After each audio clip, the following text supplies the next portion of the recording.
बच्चों, आज आपको हम रसायन विज्ञान का ही दूसरा पाठ पढ़ाएंगे, अम्ल, क्षार व लवण। अम्ल, क्षार व लवण ये तीन प्रकार के यौगिक हैं। यौगिक और भी बहुत प्रकार के होते हैं, लेकिन ये भी यौगिक ही हैं, अम्ल, क्षार और लवण। इस पाठ में हम अम्ल, क्षार व लवण का अध्ययन करेंगे, लेकिन उससे पहले मैं आपको ये बताना चाहूँगा कि हम अम्ल, क्षार व लवण की पहचान कैसे करेंगे, किस तरीके से हम पता लगाएंगे कौन सा विलयन अम्ल है, कौन सा विलयन क्षार है या कौन सा विलयन लवण है। इसके लिए हमारे पास कुछ पदार्थ हैं जिनके द्वारा हम पता लगाते हैं कि हमारे पास दिया गया विलयन अम्ल है, क्षार है या लवण है। बच्चों, ऐसे पदार्थ जो हमें अम्ल, क्षार के विषय में जानकारी देते हैं उन्हें हम अम्ल क्षार सूचक कहते हैं। तो सबसे पहले मैं आज आपको अम्ल क्षार सूचक के बारे में पढ़ाऊंगा। क्या है अम्ल क्षार सूचक?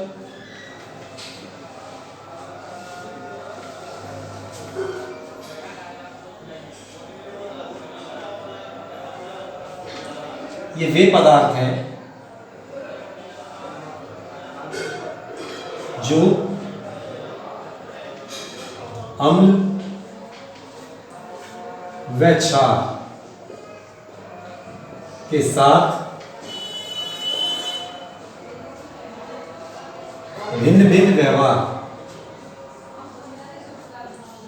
दर्शाते हैं। अम्ल क्षार सूचक क्या है? ये वे पदार्थ हैं जो अम्ल व क्षार के साथ भिन्न भिन्न व्यवहार दर्शाते हैं। बच्चों, अम्ल क्षार सूचक तीन प्रकार के हैं।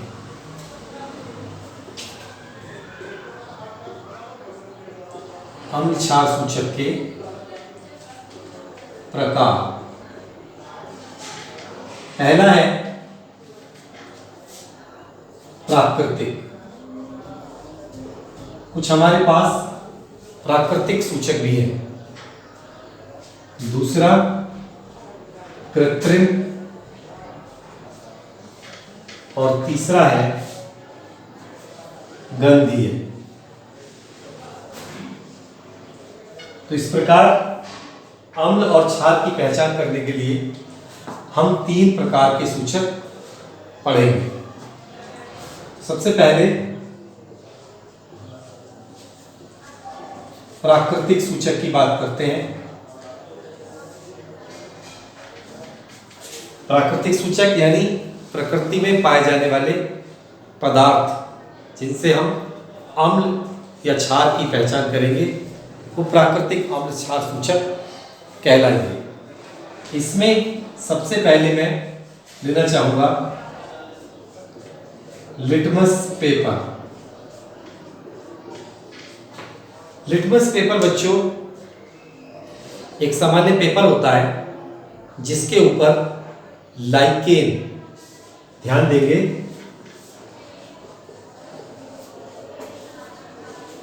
लाइकेन के पौधे का अर्क होता है। यह दो रंग में पाया जाता है, एक लाल और दूसरा नीला। तो इसमें पहचान यह है अम्ल के लिए, अम्ल नीले लिटमस पेपर को लाल कर देते हैं।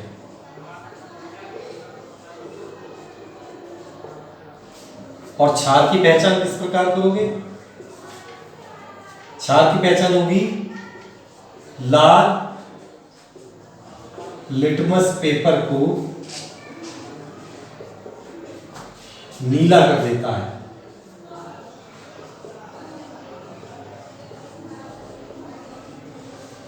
तो इस प्रकार जो लिटमस एक प्राकृतिक सूचक है, लाइकेन के पौधों की पत्तियों का एक्सट्रैक्ट होता है निष्कर्ष होता है जिसे पेपर पर लगाया जाता है। दो तरह का होता है, लाल और नीला। तो अम्ल नीले लिटमस से पहचाने जाएंगे। अम्ल नीले लिटमस को लाल कर देता है। छोटा सा एक चिन्ह याद रखेंगे, अनिल। अम्ल नीले लिटमस को लाल कर देता है, क्योंकि बच्चे बहुत कंफ्यूज हो जाते हैं इसमें, इसलिए ये नाम आपको याद रखना पड़ेगा, अनिल। यानी अम्ल नीले लिटमस को लाल कर देता है। तो इस प्रकार फिर जब आपको अम्ल का याद हो जाएगा, क्षार का उसका उल्टा है। क्षार लाल लिटमस पेपर को नीला कर देता है। तो इस प्रकार बच्चों आप लिटमस पेपर के द्वारा अम्ल और क्षार पहचान सकते हैं। अब आपने पहचाना प्राकृतिक सूचक, एक प्राकृतिक सूचक और है, और कई हैं। हल्दी, हल्दी को लेते हैं। हल्दी किस प्रकार हमें अम्ल और क्षार के बारे में बताएगी। ध्यान से सुनते हैं कि अम्ल में अगर आप हल्दी डालेंगे, अम्ल हल्दी के पीले रंग को परिवर्तित नहीं करता। अगर अम्ल में आप थोड़ी सी हल्दी डाल देंगे तो उसका रंग पीला ही रहेगा। लेकिन क्षार हल्दी के पीले रंग को लाल कर देता है। आपने ये उदाहरण कई बार घर पर भी देखा और घर पे करके देख भी सकते हो। आप लोग खाना खाते हैं, कई बार खाना खाते समय सब्जी कपड़े पर गिर जाती है और सब्जी में हल्दी होती है, तो आपका कपड़ा पीला हो जाता है। या जिस मेज पर आप खाना खाते हैं उस मेज पर एक मेज पोश रखा हो, खाना खाते समय सब्जी उस पर गिर जाए तो कपड़ा पीला हो जाता है। पीले कपड़े को जब साबुन से धोते हैं, हल्दी के पीले कपड़े को जब साबुन से धोएंगे तो साबुन क्षारीय होता है। तो आपने देखा होगा कि हल्दी का जो पीला रंग है वो हल्का हल्का लाल होने लगता है। तो यहां पर भी आप इस उदाहरण को देख सकते हैं कि क्षार जो होता है वो हल्दी के पीले रंग को लाल कर देता है। तो इस प्रकार मैंने आपको दो प्राकृतिक सूचक बताए। अब आगे बढ़ते हैं और आगे मैं आपको बताता हूं कृत्रिम या संश्लेषित।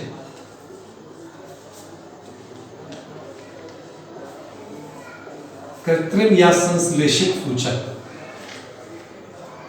एक बार फिर बता देता हूं, ये वो सूचक होते हैं जो प्रयोगशाला में बनाए जाते हैं। इसकी परिभाषा यही रहेगी। मैं इनमें से आपको दो बताऊंगा। एक तो फिनोल्फ्थेलिन,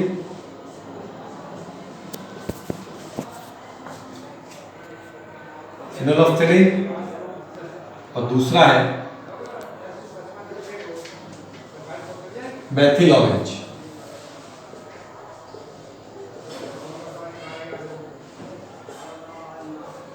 मेथिल ऑरेंज, फिनोल्फ्थेलिन और मेथिल ऑरेंज। अब बात करें अगर फिनोल्फ्थेलिन की,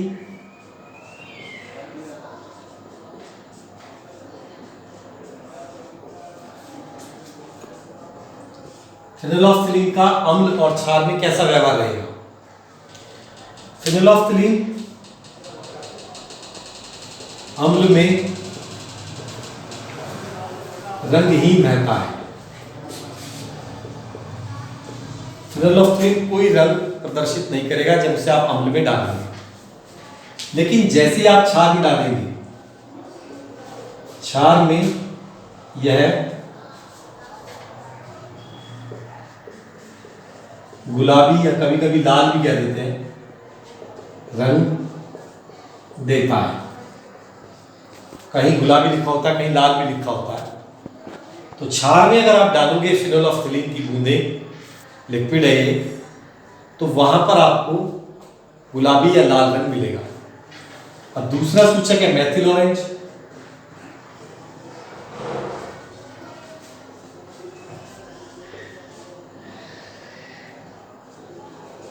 मैथिल ऑरेंज, मैथिल ऑरेंज का क्या व्यवहार रहेगा अम्ल और क्षार के प्रति? आइए देखते हैं। अम्ल में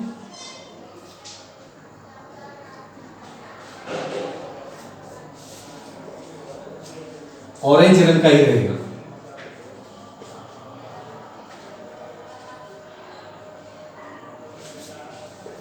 ऑरेंज रंग देता है अम्ल में। मैथिल ऑरेंज अम्ल में ऑरेंज ही रहता है। तो आ से ऑरेंज, आ से अम्ल, थोड़ी पहचान बना लीजिए वरना आप कंफ्यूजन हो जाएगा। मैथिल ऑरेंज अम्ल में ऑरेंज ही रहेगा, कोई उसका फर्क नहीं पड़ेगा। लेकिन अगर क्षार में डालोगे, क्षारीय विलयन में, क्षार में पीला रंग, पीला रंग देता है।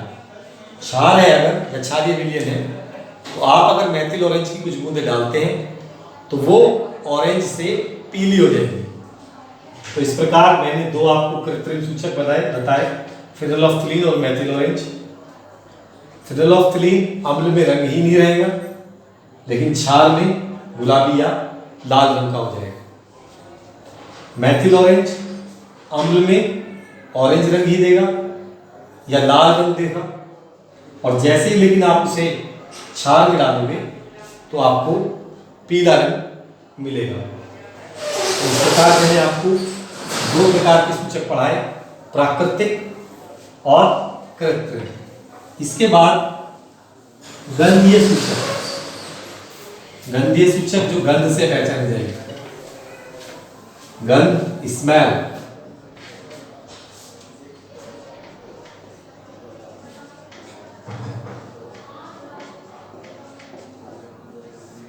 गंधीय सूचक क्या होंगे बच्चों? वे पदार्थ जो अम्ल या क्षार के संपर्क में भिन्न भिन्न गंध देते हैं वो गंधीय सूचक हैं। ठीक है, उनकी गंध परिवर्तित हो जाती है अम्ल और क्षार के संपर्क में आने पर। वे पदार्थ जिनकी गंध अम्ल या क्षार के संपर्क में आने पर परिवर्तित हो जाती है उन्हें हम अम्ल या क्षारीय सूचक कहते हैं। ऐसे ही कुछ सूचक मैं आपको बताना चाहता हूं, परिभाषा एक बार फिर सुन लीजिए। वे पदार्थ जो अम्ल या क्षार के संपर्क में आने पर अपनी गंध परिवर्तित कर देते हैं अम्ल क्षार सूचक कहलाते हैं। इनमें एक मैं लेता हूं प्याज, प्याज की गंध काफी यूनिक होती है। दूसरा मैं लेता हूं वेनिला, वेनिला की आइसक्रीम भी आपने खाई होगी, उसकी गंध भी आपको अच्छे से मालूम होगी। लौंग, लौंग की गंध भी आपको मालूम होगी, लौंग में भी विशेष प्रकार की गंध आती है। तो सबसे पहले प्याज, प्याज के रस से भीगा हुआ एक कपड़ा अम्ल में डालते हैं, गंध की पहचान हो जाती है। यदि अम्लीय विलयन में प्याज की गंध आप पहचान सकेंगे। प्याज की अगर रस डाल देंगे अम्ल में और सूंघेंगे तो प्याज की महक आएगी, लेकिन गंध की पहचान हो जाती है कब? अम्ल में। लेकिन क्षार में प्याज की गंध की पहचान नहीं होगी। क्षार में अगर आप प्याज के रस की 2-4 बूंदें डालते हैं तो आप उसकी गंध की पहचान नहीं कर पाओगे। तो इस प्रकार प्याज एक गंधीय सूचक है। इसी प्रकार वेनिला,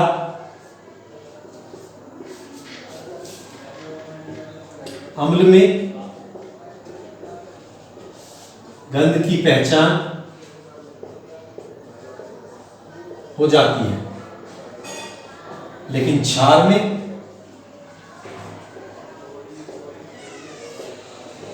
गंध की पहचान नहीं होगी।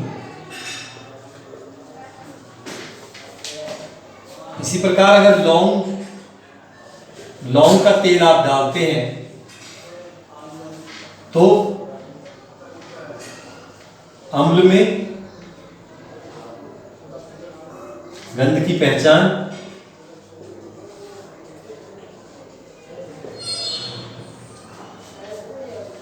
हो जाती है। लौंग के तेल की कुछ बूंदें अगर आप अम्ल में डालते हैं तो उसकी गंध आएगी, लेकिन क्षार में गंध की पहचान नहीं होगी। इनमें भी आप देख सकते हैं कि जितने भी गंधीय सूचक हैं वो अम्ल में अपनी गंध नहीं खो रहे हैं, लेकिन क्षार में वो अपनी गंध खो देते हैं। तो इसलिए इन्हें याद करना भी बहुत आसान है। तो इस प्रकार आज मैंने आपको अम्ल क्षार सूचक के बारे में पढ़ाया कि किस प्रकार हम अम्ल की पहचान करेंगे, किस प्रकार क्षार की पहचान करेंगे। 3 प्रकार के सूचक मैंने आपको पढ़ाए और तीनों को याद रखने का एक छोटा छोटा तरीका भी बताया। अच्छे से इन्हें याद रखो बच्चों, कई बार इन पर प्रश्न आ जाता है। इन्हें बार बार रिवाइज करें, वीडियो को बार बार देखें, आपको बहुत आराम से याद हो जाएंगे। कोई दिक्कत आपको इसमें नहीं आएगी। घर पर काफ़ी समय है, अब आप पिक्चर को 2-3 बार दोहरा भी सकते हो, ऐसी बात नहीं है। अब आप विद्यालय भी नहीं जाते हैं, काम भी आपको उतना मैं तो देता नहीं, तो जो मेरा विज्ञान का जो समय है उसमें मैंने कहा है आप लोगों से 1 घंटा पढ़िए। ज़्यादा देर की वीडियो नहीं है, 1 घंटे में 3 बार या 2 बार जरूर देखी जा सकती है। बार बार वीडियो को देखिए। कोरोना संकट में अपने समय को यूटिलाइज कीजिए, उपयोगी बनाइए।